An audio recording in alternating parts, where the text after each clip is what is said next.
Assalamualaikum warahmatullahi wabarakatuh. Baik, terima kasih atas kehadiran adik-adik semua di mata kuliah kita Teknologi Data. Kali ini kita sudah sampai pada pertemuan di minggu 11. Pada hari ini kita akan mencoba untuk mempelajari bagaimana caranya mengimplementasikan algoritma regresi linear ke source code, di mana teorinya sudah saya sampaikan minggu kemarin ya. Nah, pada hari ini kita akan mengulas sedikit mengenai algoritma tersebut, dan kemudian kita akan melihat secara lebih mendetail ke source code-nya seperti apa ya. Nah, baik, kita langsung saja. Kita mulai. Nah, model regresi linear yang sudah kita pelajari pada minggu kemarin, seperti adik-adik yang sudah ketahui. Nah, masih ingatkah adik-adik bagaimana formulasinya dari regresi linear ini ya? Jadi kita ingat kembali model ininya rumusnya adalah seperti ini. Jadi terdapat y hat atau ini adalah variabel dependent. Kemudian ada b0 ditambahkan dengan b1 dikalikan dengan x1, di mana x1 ini adalah variabel independen ya. Nah, regresi linear ini dia menggambarkan sebuah hubungan kausalitas ya, di mana ada dua variabel, di mana salah satu variabelnya dia bersifat sebagai variabel yang independen, di mana variabel tersebut mempengaruhi variabel y ini kalau ada ikonnya seperti ini berarti ini namanya y hat ya, di mana y ini dia adalah variabel yang sifatnya bergantung kepada besarannya variabel independen ya. Jadi yang perlu diingat sekali lagi, tidak kedua-duanya saling ketergantungan, tidak, hanya salah satu variabel saja yang bergantung pada besarnya variabel yang lain ya. Bergantung di sini maksudnya apabila variabel tersebut nilainya naik, maka yang variabel dependennya itu akan ikut naik. Dan apabila variabel independennya nilainya turun, maka variabel dependennya bisa ikut turun ya. Itu yang dimaksud dengan mempengaruhi. Kalau di regresi linear ini variabel yang independen itu disimbolkan dengan x1 ya. Kemudian variabel yang dipengaruhi atau bergantung kepada x itu disimbolkan dengan y ya. Nah, sebagai contoh kemarin yang sudah kita pelajari bersama, studi kasusnya adalah seperti misalkan hubungan antara gaji dengan tahun pendidikan ya. Jadi hubungan antara gaji yang diperoleh dengan berapa lama seseorang bersekolah ya. Nah, regresi linear ini harus dimodelkan, harus digunakan menggunakan skenario yang logis seperti di dunia nyata ya. Kalau di dunia nyata itu biasanya tahun pendidikan itu berpengaruh kepada gaji, maka itu bisa dimodelkan dengan regresi linear ya. Jadi kalau di dalam dunia nyata dia bisa dihubung-hubungkan, maka menggunakan regresi linear dia bisa. Tetapi kalau di dalam dunia nyata dia tidak bisa dihubungkan, tidak ada keterkaitan di antara keduanya, maka dia juga tidak serta-merta bisa dihitung dengan menggunakan regresi linear ya. Bisa dihitung, tetapi nanti hasilnya juga tidak akan masuk akal ya, tidak make sense lah istilahnya ya. Nah, jadi misalkan kita akan memprediksi berapa harga tebu berdasarkan jumlah ayam misalkan ya. Nah, itu tidak nyambung ya. Walaupun bisa dihitung misalkan ayamnya X1 kemudian tebunya dijadikan Y, kita hitung ya keluar hasilnya, tapi tidak masuk akal juga ya. Nah, itu yang dimaksud dengan pemodelan itu harus mewakili kejadian yang di dunia nyata, mewakili kejadian atau logika yang umum berjalan di dunia nyata ya. Nah, kalau ini contohnya kemarin yang sudah kita pelajari, kita ingat-ingat lagi ada hubungan antara gaji dan tahun pendidikan, di mana lumrahnya apabila seseorang ini bersekolah lebih lama, maka dia akan mendapatkan besaran gaji yang relatif lebih tinggi ya. Nah, hubungan tersebut bisa dimasukkan ya, bisa dicerminkan ke dalam sebuah persamaan regresi linear, di mana Y sama dengan B0 plus B1 dikalikan X1, di mana yang mempengaruhi itu dijadikan sebagai X1 ya. Kalau di sini tahun pendidikan itu mempengaruhi gaji. Kenapa? Karena belum tentu jika orang gajinya tinggi, kuliahnya lebih banyak ya. Tetapi biasanya jika orang yang kuliahnya lebih banyak atau sekolahnya lebih banyak, maka gajinya lebih tinggi. Maka di sini yang disebut sebagai variabel independennya adalah tahun atau jumlah lamanya dia menempuh pendidikan. Ya. Kemudian ini dikalikan dengan B1 ya. Lalu ditambahkan dengan B0. Ya, B0 ini saya ulang lagi, dia disebut sebagai konstanta atau intercept, di mana ini menggambarkan sesuatu yang menjadi titik minimal, ya, menjadi nilai minimal yang menambah besarnya Y, menambah atau mengurangi besarnya Y. Ya. Misalkan di sini bisa kita contohkan, kalau konstanta atau intercept ini itu adalah gaji minimum, ya, gaji minimum, karena sesuai dengan kejadian atau realitas di dunia nyata, apabila seseorang tidak bersekolah sama sekali, belum tentu dia tidak punya gaji sama sekali. Ya, jadi bisa dia bisa mendapatkan uang bantuan, misalkan dari pemerintah, bisa mendapatkan dari temannya, bisa dapat dari keluarganya, bisa juga dia bekerja ala kadarnya sehingga dia mendapatkan penghasilan minimum, ya, penghasilan minimum rata-rata. Nah, B0 ini ya, jadi penghasilan minimum rata-rata ini bisa kita jadikan sebagai konstanta atau intercept. Ya. Kemudian B1 ini adalah disebut juga sebagai koefisien atau bobot atau signifikansi, ya, bobot ya, atau signifikansi, artinya adalah seberapa besar ya, seberapa tinggi nilainya pendidikan itu, ya, seberapa banyak gaji yang bisa bertambah ya dengan adanya pendidikan, ya. Apabila B1 ini semakin besar, ya, ini bisa kita bilang berapa nilai setiap 1 tahun pendidikan, ya. Jadi berapa nilainya pendidikan itu, seberapa penting pendidikan itu. Apabila B1-nya ini tinggi, maka berarti pendidikan ini kita anggap sangat penting, ya. Demikian juga sebaliknya, apabila rendah maka pendidikan itu dianggap tidak penting, ya. Nah, B1 ini disebut sebagai koefisien, ya, atau bobot atau signifikan. Jadi seberapa signifikan sih, seberapa penting sih pendidikan itu. Makin besar B1, maka makin penting pula pendidikan. Nah, ini harus kita inilah yang dicari, ya. Inilah nanti yang dicari, bagaimana kita menentukan B1 dan B0 berdasarkan data yang sudah ada, ya. Datanya itu nanti akan kita perkirakan sehingga dia bisa memperkirakan B0-nya ini berapa sih gaji rata-rata, pendapatan rata-rata minimum dari orang-orang itu yang tidak sekolah itu berapa, ya. Kemudian ditambahkan seberapa penting pendidikan, ya, seberapa penting pendidikan itu menurut sampel data yang ada, ya. Nah, kemudian untuk visualisasinya seperti ini, ya. Jadi makin penting, ya, makin penting suatu pendidikan, maka grafiknya akan semakin naik, ya, grafiknya akan semakin naik. Jadi makin besar tahun pendidikan, gajinya akan melonjak tajam, ya. Kalau ini dia separuh-separuh, ya, jadi ya penting tapi tidak penting-penting banget, jadinya grafiknya seperti ini, ya, jadinya grafiknya seperti ini, tidak begitu meningkat, ya. Nah, ini contoh saja, ya. Maka nanti ketika kita simpulkan Y-nya ini adalah sumbu Y-nya itu adalah Y hat tadi, ya, variabel yang dependen, variabel yang bergantung dari besarnya X, ya. Apabila X-nya tinggi, maka Y-nya akan ikut tinggi, tapi tidak demikian, ya, tidak bisa kita balik, ya.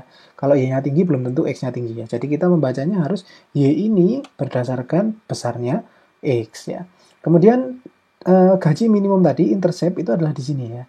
Jadi makin banyak, makin tinggi, ya, makin tinggi intercept atau makin tinggi pendapatan minimum yang diperoleh, ya, makin tinggi interceptnya, itu artinya makin tinggi pendapatan minimum yang diperoleh seseorang yang tidak bersekolah, ya. Ini gunanya intercept, ya, gunanya intercept untuk melambangkan itu, ya. Jadi besaran angka yang didapat apabila variabelnya atau subjeknya itu tidak memiliki nilai X sama sekali, ya, atau X-nya ini 0, ya. Kalau X-nya 0, dia masih dapat sekian, ya. Nah, ini intercept. Kemudian B-nya itu nanti menentukan kemiringannya, ya. Seperti yang saya bilang tadi, B ini menentukan kemiringan sumbu prediksinya, ya. Apabila B semakin tinggi koefisien, ya, maka apabila pendidikan semakin penting, apabila pendidikan itu nilainya semakin mahal, maka grafiknya akan meningkat semakin tajam. Nah, ini, ya. Oke, baik, itu tadi ulasan tentang teorinya. Sekarang kalau kita mau implementasikan dengan Python seperti apa, ya? Jadi kalau kita bicara mengenai sebuah program machine learning, ya, itu pasti nanti kita akan berbicara mengenai 2 langkah utama. Yang pertama adalah learning dan yang kedua adalah testing, ya. Nah, Learning ini adalah proses untuk mendapatkan model ya, untuk mematangkan model, untuk mengisi nilai-nilai yang ada di modelnya ya. Jadi mengisi nilai yang ada pada variabel-variabel selain X dan Y ya. Nah, kalau kita balik lagi ke sini, kita kembali lagi ke sini. Nah, misinya learning itu adalah menentukan nilai ya, menentukan angkanya berapa untuk variabel-variabel selain Y dan X ya. Saya ulang lagi. Jadi misinya machine learning itu adalah untuk menentukan nilainya variabel-variabel selain dari X dan Y. Maka di sini kalau begitu yang kita cari adalah variabel yang dilambangkan dengan ini tadi, B0 dan B1. Jadi seberapa pentingnya pendidikan dan seberapa besar gaji minimum orang-orang yang tidak berpendidikan ya, pendapatan minimum orang-orang yang berpendidikan. Nah, itu contoh saja ya, adik-adik ya. Ini kita bisa terapkan di kasus-kasus yang lain ya, seperti berapa apabila kita bayar harga rumah semakin mahal, maka luas tanahnya akan semakin mahal pula ya, dan lain sebagainya. Banyak kita bisa terapkan di banyak proses ya. Nah, kembali ke sini tadi ya, jadi ada proses learning, ada proses testing ya. Proses learning ini artinya adalah menemukan model ya, melengkapi model, mewujudkan model ya, mewujudkan model. Model itu apa? Model itu adalah rumus yang sudah ditentukan besaran variabel-variabel selain X dan Y-nya ya. Kalau di sini tadi berarti model ini maksudnya adalah suatu rumus ya, di mana B0-nya sudah berupa angka ya, dan B1-nya juga sudah berupa angka ya. Angka yang dimaksud di sini ya angka 0, 1, 2, 3 dan seterusnya. Bisa bilangan bulat, bisa bilangan float ya, bisa bilangan integer ya, big integer dan lain sebagainya ya. Jadi misinya di proses learning ini adalah untuk melengkapi ya, untuk menemukan model. Saya ulangi, model ini adalah rumus yang sudah diisi dengan angka semua variabel-variabel selain X dan Y-nya, selain variabel-variabel dependent dan independent-nya ya. Nah, itu. Jadi untuk program yang kita buat nantinya itu nanti secara garis besar seperti ini saja sih ya. Jadi mulai dari awal, kemudian kita lakukan inisialisasi. Inisialisasi ini kita ngeset nilai awal X, Y, B0, B1 semuanya masih 0 ya. Kemudian dilakukan proses load data ya, load data. Datanya ini yang perlu diingat di sini adalah data sampel ya. Ketika sampel semakin banyak, maka program kita akan semakin akurat dalam melakukan prediksi atau testing ya. Jadi ini yang perlu diingat adalah sampel ya, sampel data. Jadi beberapa baris ya, tidak keseluruhan data yang kita perlukan ya. Kalau misalkan keseluruhan kita mau prediksi orang yang sekolah ada berapa? Ada 200 juta orang kan di negara ini. Misalkan kita mau memprediksi berapa pendapatan orang yang kuliah S3 di Indonesia ya. Kalau kita nggak pakai sampel data, maka kita harus mensurvei 200 juta orang ya. Maka dari itu di sini yang perlu ditekankan adalah datanya berupa sampel, tidak perlu data keseluruhan. Tetapi jika data keseluruhan itu ada dan memungkinkan, maka tidak apa-apa, malah semakin bagus. Tetapi pastinya akan sangat sulit sekali ya. Nah, jadi load data ini di sini nanti ngapain? Load data ini dia akan membaca file CSV ya, file CSV, kemudian kita dijadikan pakai library Pandas. Nanti CSV-nya itu akan diambil satu blok ya, satu kolom ya.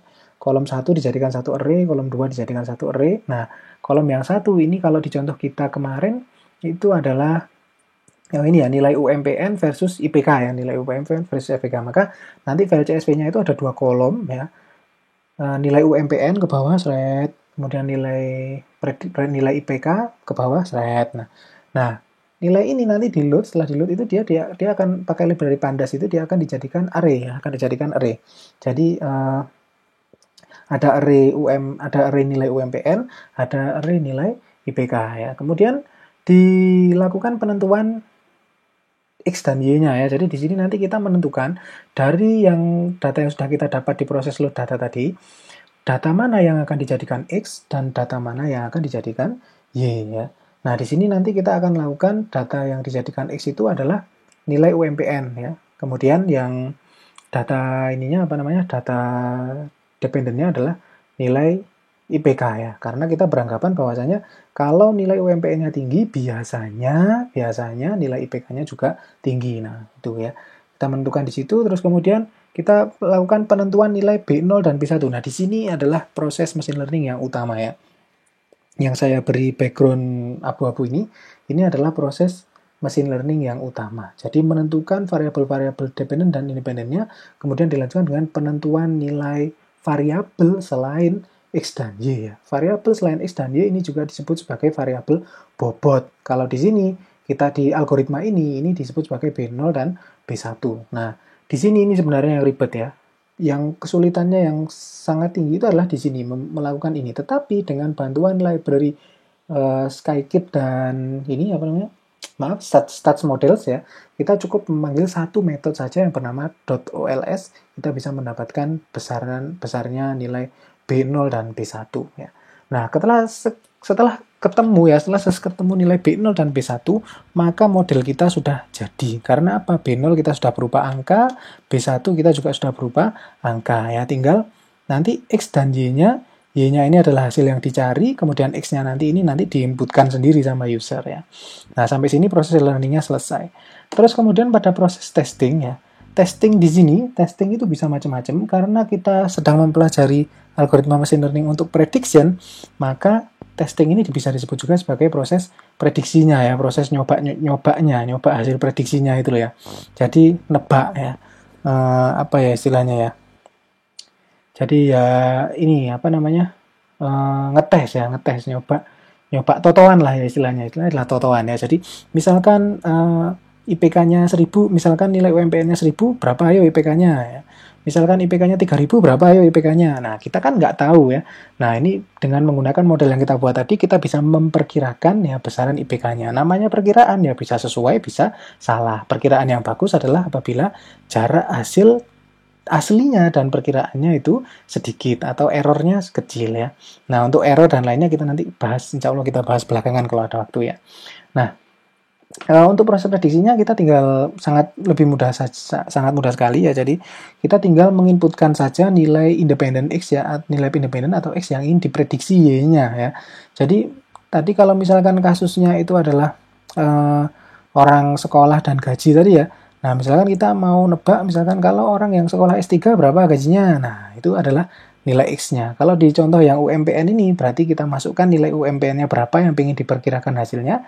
Kemudian kita hitung ya, kita substitusikan, kita masukkan tadi X-nya ke dalam model yang sudah kita buat di step sebelumnya tadi, di bagian learning tadi ya.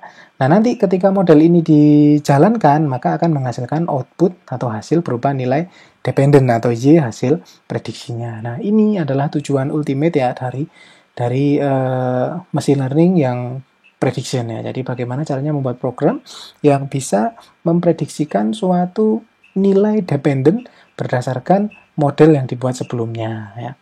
Nah, ini ya. Baik ya. Kita sebelum ke tugas praktikum kita coba ulas lagi kodenya secara lebih mendalam ya.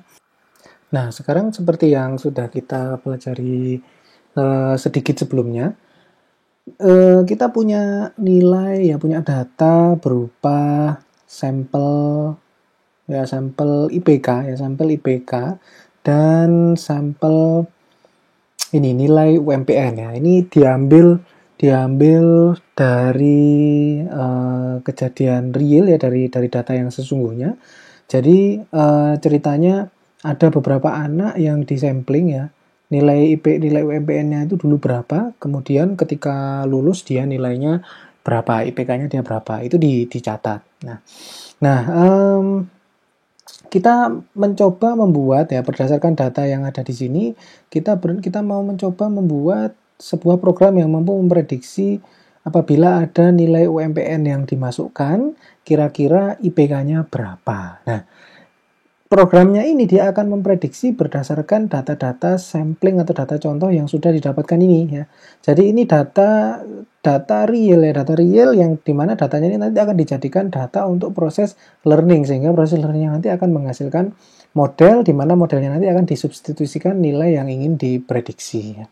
Nah, kalau kita lihat di sini datanya itu berupa file CSV. File CSV itu hanya file sederhana saja yang terdiri dari koma ya, terdiri dari koma. CSV itu comma separated values ya. Dia adalah sebuah file plain text biasa yang dipisahkan dengan koma. Di sini kalau kita lihat komanya kita anggap sebagai kolom, maka di sini kita punya dua kolom ya. Kolom yang pertama adalah kolom nilai UMPN dan kolom yang kedua adalah nilai IPK. Nah, ini nanti akan di-load ya, di-load oleh Python menggunakan library pandas sehingga menjadi array ya. Array-nya akan menjadi dua buah array, masing-masing adalah array dari nilai UMPN dia ke bawah seret, kemudian dari IPK dia ke bawah seret ya. Nah, itu di-load kemudian ditentukan base fit line-nya menggunakan metode OLS dari library ini stats models ya. Baik. Nah, sekarang kita lihat dulu programnya ya. Kita pelajari dulu programnya seperti apa. Jadi seperti flowchart yang sudah kita lihat sebelumnya tadi. Ya, kita perhatikan di sini source code-nya.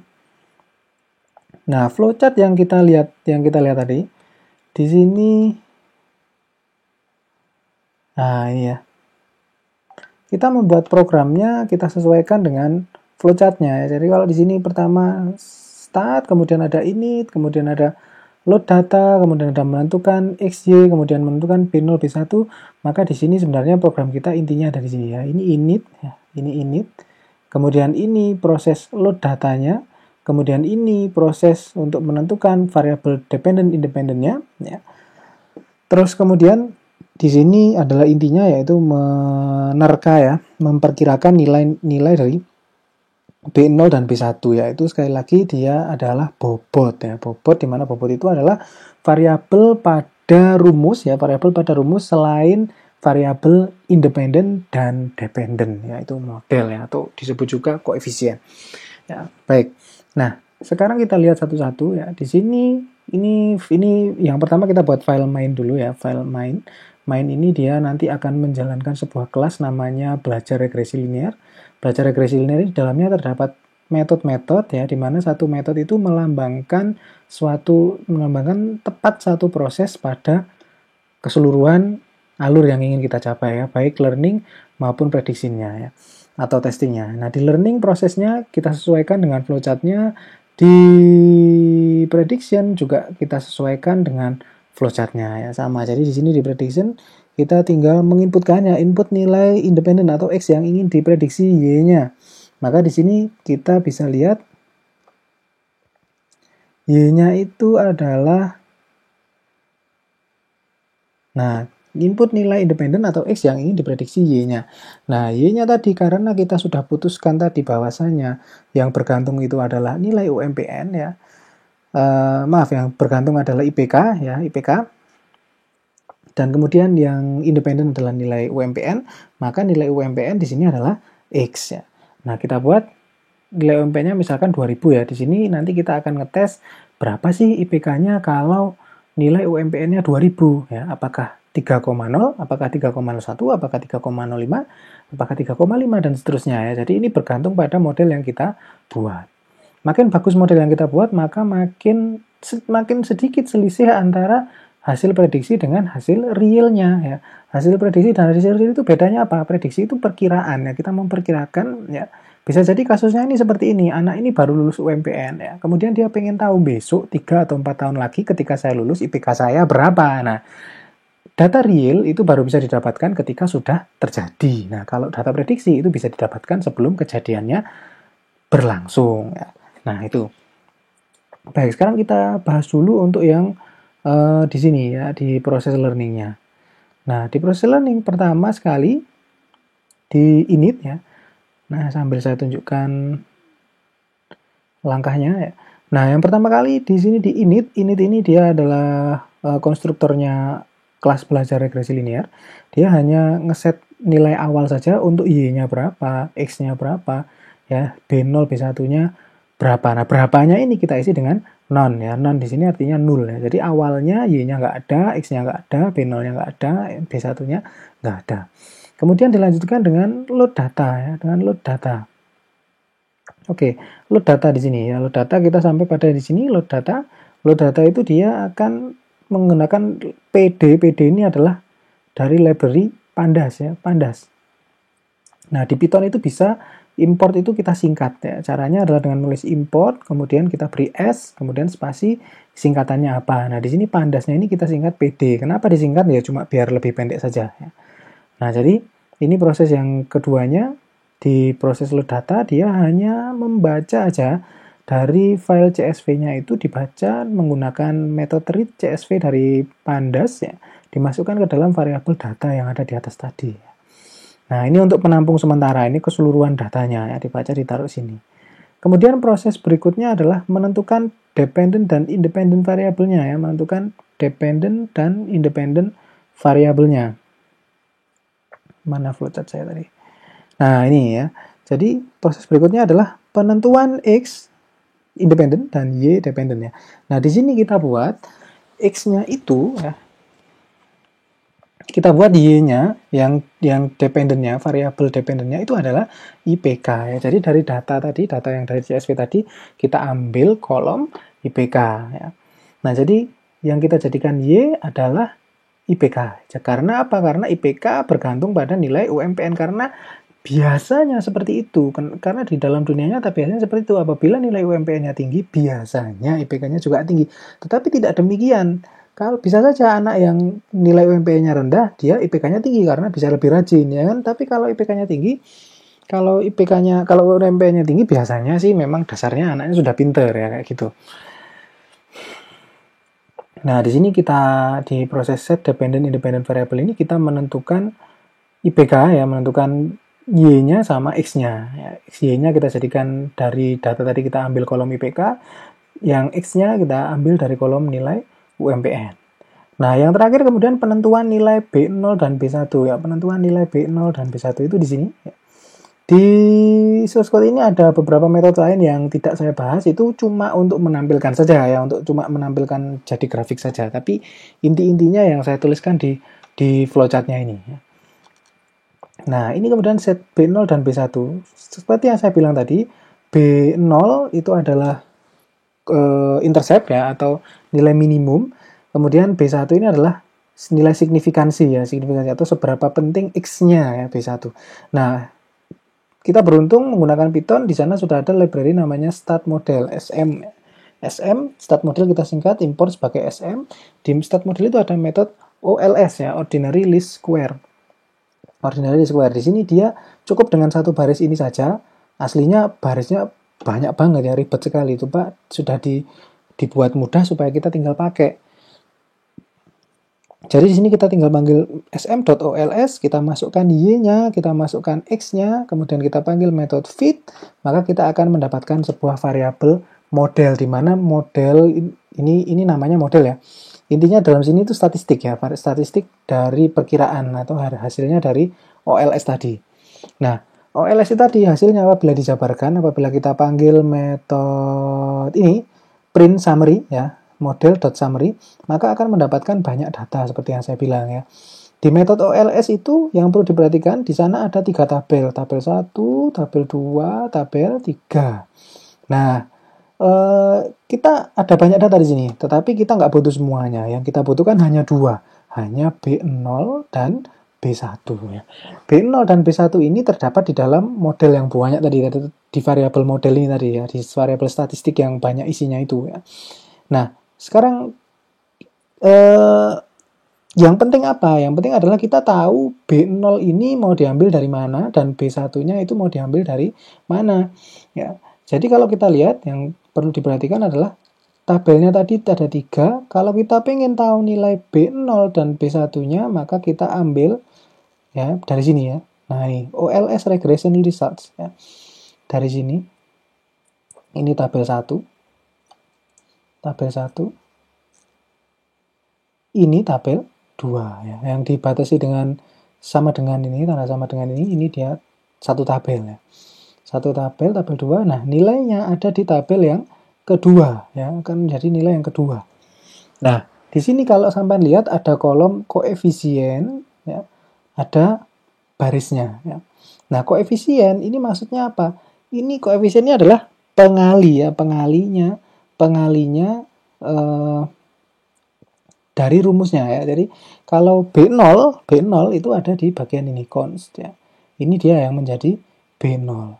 Nah, kemudian yang menjadi B1-nya atau koefisiennya ini adalah yang ada di kolom nilai UMPN. Kenapa di sini disebut nilai UMPN? Karena dia nantinya akan dikalikan dengan UMPN. Jadi koefisiennya nilai UMPN. Nah, di sini itu kita ambil nilainya ya. B0, B1 kita masukkan ke sini variabel. Variabel ini ada di property class ya. Maka sudah lengkap sudah model kita ya. Model kita sudah jadi. Nah, ini untuk proses learningnya. Ketika sudah dapat variabel-variabel yang selain X dan Y, maka sudah selesai proses learning kita. Nah, berikutnya, kalau sudah selesai, apa yang dilakukan? Nah, ketika kita sudah melengkapi model kita, maka sekarang itu kita bisa melakukan prediksi. Ya. Nah, di prediksi apa yang dilakukan? Prediksi itu hanya memasukkan saja, melakukan substitusi ya ini ya, substitusi nilai independen ke model ya. Nah, model kita udah jadi ya. Mana sih model kita? Model kita yang mana sih? Nah, model kita tuh yang ini rumusnya nih ya. Ya.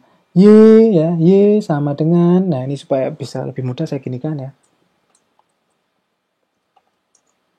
Nah, Y hat ya, sama dengan, nah ini kita kembalikan Y hat. Nah, Y hat ini adalah hasil prediksinya ya, alias IPK ya.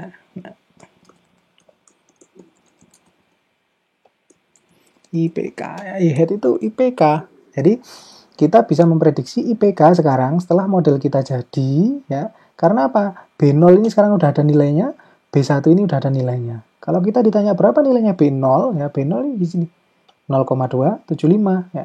Kemudian B1 berapa? 0,017. Nah, ini ya. Ini kita jalankan, kita substitusikan, kita masukkan nilai UMPN sebagai X. Nah, ini yang dimaksud dengan substitusi, memasukkan nilai ke dalam rumusnya. Kemudian ini perhitungan kita jalankan, kita return, kita kembalikan, kita dapat perkiraan IPK-nya. Ya, ini ya. Prediksi IPK. Nah, sekarang ini sudah jadi, ya. Kita bisa melakukan prediksi. Nah, prediksinya nanti kita akan cukup seperti ini saja. Kita panggil metode yang tadi. Kita misalkan punya ada mahasiswa yang baru lulus UMPN ya, baru lulus UMPN, terus datang ke sampean, Mas, Mbak, saya kemarin ujian sudah habis ujian lulus UMPN, saya nilai saya 2000. Nah, saya pengen tahu kira-kira nanti 3-4 tahun lagi IPK saya lulusnya berapa ya. Nah, sampean bisa melakukan peramalan tadi ya, seperti dukun, tapi dukunnya pakai statistik ya. Jadi sampean bisa melakukan peramalan berdasarkan data-data yang sebelumnya. Sampean menjawab seperti ini, berdasarkan data-data sebelumnya, maka IPK sampean nantinya adalah, nah, sampean jalankan programnya, kita jalankan programnya.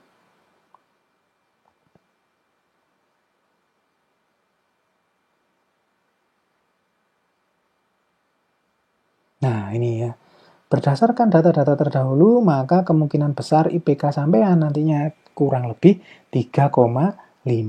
Nah, ini nih, 3,5. Nah, ini perkiraan IPK-nya. Ya. Nah, ini adalah implementasi dari algoritma regresi linear untuk proses prediksi. Ya. Jadi yang perlu diingat sekali lagi, regresi linear itu sebenarnya adalah algoritma statistik yang sudah ada jauh sebelum machine learning ada, dia algoritma yang paling dasar. Tetapi seiring berkembangnya machine learning, ya teknologi informasi, kemudian data science, maka algoritma-algoritma statistik itu dimanfaatkan untuk bisa melakukan proses-proses machine learning, ya baik prediksi maupun klasterisasi, ya seperti itu. Oke, jadi begitu ya. Nah, ini untuk implementasinya. Kemudian untuk tugasnya kali ini bagaimana ya? Nah, tugasnya adalah, sebentar.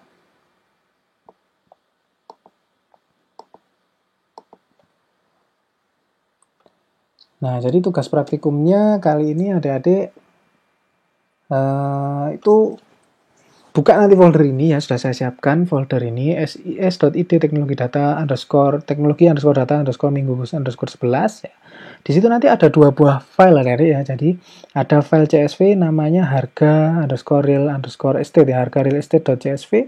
Di situ nanti sampean yang harus sampean lakukan adalah buat sebuah program di mana dia bisa memprediksi luas tanah berdasarkan sampel harga penjualan ya. Jadi dia pengen bisa memprediksi, membuat program yang bisa memprediksi, misalkan ada orang punya duit, misalkan, Mas saya punya duit 1 juta misalkan. Kalau misalkan duit 1 juta ini kira-kira saya bisa dapat rumah luas berapa. Nah, seperti itu ya. Jadi yang diprediksi ya, data trainingnya adalah yang ini ya, harga real estate.csv. Kemudian sampean bisa melihat contoh program yang tadi saya demokan di sini, di contoh program.zip. Ya, untuk membuat program ini sampean bisa modif program yang saya berikan ini, atau bisa membuat dari awal, terserah ya, terserah. Yang penting programnya bisa jalan dan sampean bisa menunjukkan hasil prediksinya. Terus kemudian yang dikumpulkan apa? Yang dikumpulkan adalah laporan proses ya, laporan bagaimana caranya Anda membuat program tersebut ya, pakai ini ya, pakai format yang biasanya kita pakai format laporan yang biasa kita pakai. Di situ pokoknya yang ditampilkan minimum menampilkan source code-nya sampean, kemudian output grafiknya, visualisasinya kemarin ya. Terus kemudian contoh testing ya, contoh testing berupa beberapa nilai harga. Jadi sampean ngetes misalkan harga sekian dapat luas tanah berapa, harga sekian dapat luas tanah berapa ya. Nah, nanti untuk pengumpulannya itu dikumpulkan di sini, di form yang ini. Ini untuk 3E, ini untuk 3F, kemudian batas akhirnya adalah sebelum pertemuan minggu berikutnya ya. Nah, itu saja yang perlu saya sampaikan pada hari ini. Misalkan ada yang ingin ditanyakan, boleh ditanyakan di WA, langsung lewat ketua kelas boleh, atau langsung ke saya juga boleh ya. Itu saja adik-adik. Kalau misalkan ada yang salah atau ada yang kurang dari penyampaian saya minta maaf. Terima kasih atas perhatiannya. Jaga kesehatan selalu. Semoga sampean semua sekeluarga selalu dalam perlindungan Allah Subhanahu wa taala, Tuhan Yang Maha Esa. Terima kasih. Wassalamualaikum warahmatullahi wabarakatuh.